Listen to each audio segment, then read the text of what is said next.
Spoilers ahead, obviously. Why is The Last Jedi disappointing so many Star Wars fans? This is hard to understand for some of the people who love the movie, so this video is mainly to try and help those people understand. First of all, I'd just like to say that I actually enjoyed the movie. It's very flawed, yes, but I had a good time watching it. I think it's worth the time and money I invested into the experience. But I do think there are 3 very valid reasons for why it's so utterly disappointing to some fans. Number 1, destroying mystery boxes and subverting expectations. Not like 1 or 2, but all of the expectations. There's this really enlightening TED Talk by J.J. Abrams where he talks about how he writes his movies and TV shows and whatever, and how other movies use the same technique. What are stories but mystery boxes? There's a fundamental question in TV. The first act is called the teaser. It's literally the teaser. It's the big question. So you're drawn into it. Then, of course, there's another question, and it goes on and on and on. I mean, look at like Star Wars. You got the droids. They meet the mysterious woman. Who's that? We don't know. Mystery box, you know. Then you meet Luke Skywalker. He gets the droid. You see the holographic image. You learn, oh, it's a message. You know, she wants to, you know, find Obi-Wan Kenobi. He's her only hope. But who the hell is Obi-Wan Kenobi? Mystery box. So then you go and he meets Ben Kenobi. Ben Kenobi's uncle is Obi-Wan Kenobi. Holy shit. So in summary, what is a mystery box? The withholding of information, doing that intentionally, it represents infinite possibility. It represents hope. It represents potential. You can say what you want about The Force Awakens, but it uses that mystery box technique to perfection. But the thing is, a lot of those boxes were left closed for Rian Johnson to open up in The Last Jedi. If you watch The Last Jedi again, just keep in mind the mystery box technique, and you'll notice that Rian Johnson doesn't really introduce many new ones, and especially not for a Star Wars universe that uses this technique a lot. Actually, if I remember correctly, he only introduced 2 seemingly important ones and 1 actually good one, but we'll talk about that in a little bit. For the most part, Rian is working with the boxes that J.J. Abrams set up, but instead of opening them up or letting them stay closed, he subverts the expectation by destroying them. Who is this Supreme Leader Snoke? He seems like a force to be... Never mind.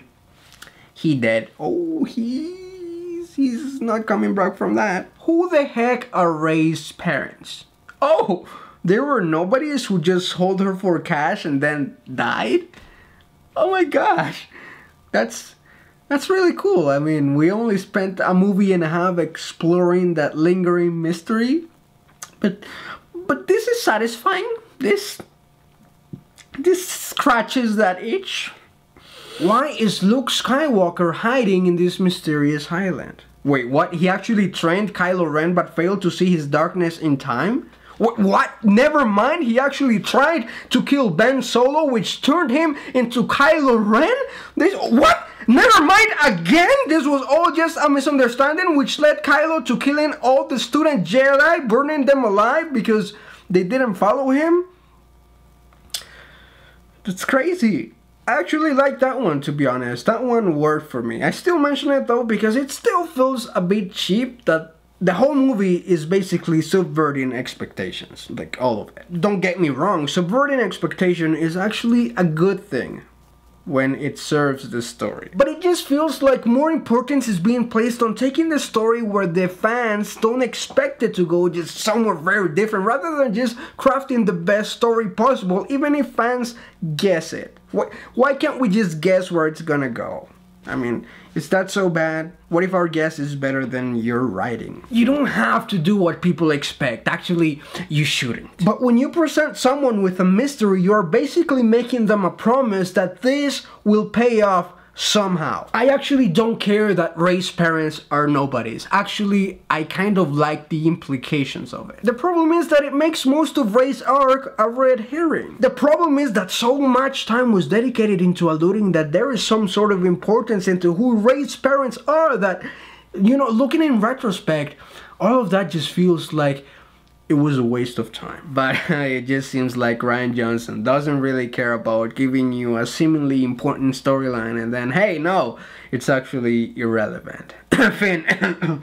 Sorry, I was saying Finn. Finn's storyline in The Last Jedi is a complete waste of time. Also, as I did mention before, Rian did create two seemingly important mystery boxes. Some mysterious dark hole in Luke's island and Benicio del Toro's character. The dark hole ends up not living up to Luke's fear of it because Rey just goes into it and she's not even lured into the dark side. It just shows her some weird delayed reflections of herself, and then it teases the huge revelation of who her parents are. But never mind, she didn't have to go there anyways because the answer was in her mind all along, in a place where only Kylo Ren could access for some reason. Then the other mystery box, Benicio del Toro's character. Who is this guy who looks shady? Well, he's a shady guy and an awful guy because he takes Rose's medallion. But wait, never mind, he's not that bad because he only took it because it's a good conductor for electricity. Oh wait, never mind, he sold them out and left them to be executed.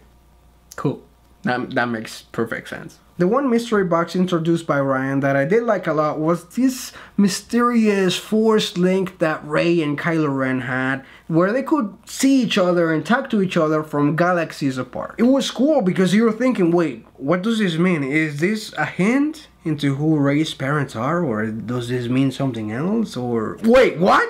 It was actually this guy, Snoke, all along manipulating both of them? This Snoke guy, he is really something else. He's so smart and okay, he's dead.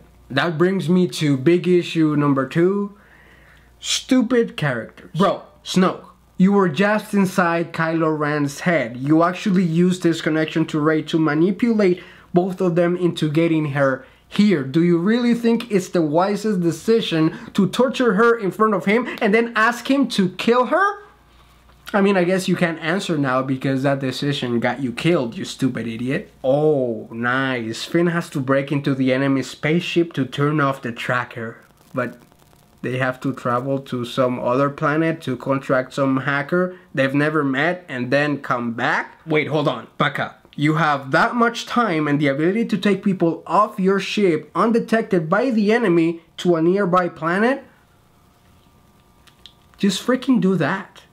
Take everyone to another planet and then the bad guys will blow up your spaceship and then leave because they think you're dead? I mean, I guess they did try to do that at the end, but by then Finn and Rose had screwed up their unnecessarily complicated plan, which led to the enemies figuring out that they were escaping, which also resulted in most of the resistance dying. Wait, Rey, what are you doing? Why are you going to visit Kylo Ren? You just saw this guy kill his own father. Is it because you saw him shirtless? I mean, okay, fine, do that if you must, but you know, meet in some neutral place, of course. You can't just go to his place. If you're having an affair, you don't just show up at the guy's house and expect everything to be okay.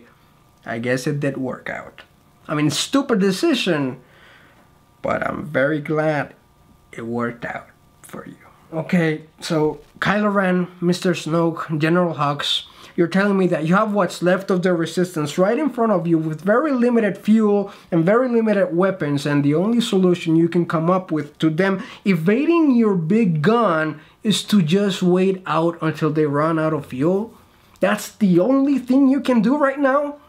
Really? You think they're not gonna try to find another solution or a way to fight back in desperation during the hours they have left? Okay, I don't wanna nitpick at all of the dumb things character did in this movie that only serve to further the plot, because there are many, and if I analyze them all, I may end up disliking this movie. You can have stupid characters in a great movie, but when their stupidity doesn't feel like it fits their character, that's when you have a problem. And that brings me to big issue number 3. New characters. We have, of course, as already mentioned, Benicio del Toro's character, who is part of the irrelevant storyline and who ends up being just as shady as he initially seemed to be. But I think the biggest problem here is that the codebreaker that Finn and Rose were actually supposed to meet, it just seems like a lost opportunity. I want to meet that guy. And a lot of this movie feels like that. Like, we're just so close to something great, but we don't quite get there. And then we have Rose, who... I'm really sorry to say this because I want more representation of different ethnicities in big movies. But her character was just boring. And the fact that she had absolutely no chemistry with Finn and out of nowhere she just kisses him, I mean, I get it. The guy is very handsome, but his story-wise, it didn't fit. And really, Ryan, you're gonna give this character who we just met and don't really care about the most important line of the movie? That's what we're gonna do here? And not only do you give her the most important line of the movie, but you also invalidate it in a way by making her kiss him. Here's the line that encompasses what the whole movie is about and possibly the whole trilogy. We're going to win this war not by fighting what we hate, but saving what we love. It's nice. It's powerful. Yes, love. The love of humanity, the love of our people. And never mind, she's just making a love declaration to a guy she just met. And freaking Vice Admiral Holdo, commonly known as Purple Hair Lady. She's presented to us as either this very incompetent leader that's not capable of dealing with this situation, or maybe a traitor? Nope. Yes, you guessed it. Let's subvert expectations by having this character you just met and don't care about and possibly even hate because of how she treats a character you love. Yes, let's have her blow up the huge enemy ship by sacrificing herself. Was I supposed to care that she died? I mean, that was nice of her, I guess, but wasn't she gonna die anyways at that point, right? She had to stay back for some reason. She wasn't doing anything, she was just staring out the window as her friends were being blown up. It was only after most of them had already blown up that she finally figured, hey, I guess I'm gonna die anyways, might as well take out this huge ship with me. Thanks, I guess. And thank you, Ryan, for giving this new character we just met and don't care about such a graceful exit. You know, instead of giving it to someone like Admiral Ackbar, who is just sucked out into space, into nothingness. Yeah, that guy deserves nothing. Let's give such... Oh my gosh, I'm always gonna remember... What's her name again? There's a lot more I could say, but the point of this video is not to get you to hate The Last Jedi. If you like it, I want you to still like it. I don't want people to hate something they love, okay? I just want you to understand that there are valid reasons for people to have issues with it. And if you don't understand why by now, I don't think anything I say will make a difference. Like I said, personally, I enjoyed the movie. I expected better, but I had a good time. The visuals and the action, it was amazing. It was mind-blowingly amazing. I gave you a lot of points, but here's what all the issues boil down to. Rian Johnson is a great director. He proved it here, but he failed to see J.J. Abrams' vision for this trilogy, and as a result, he failed as a writer. But what do you think? Do you think I'm being too harsh or maybe even too lenient? Let's discuss it down there, and I will see you later, Crocodile.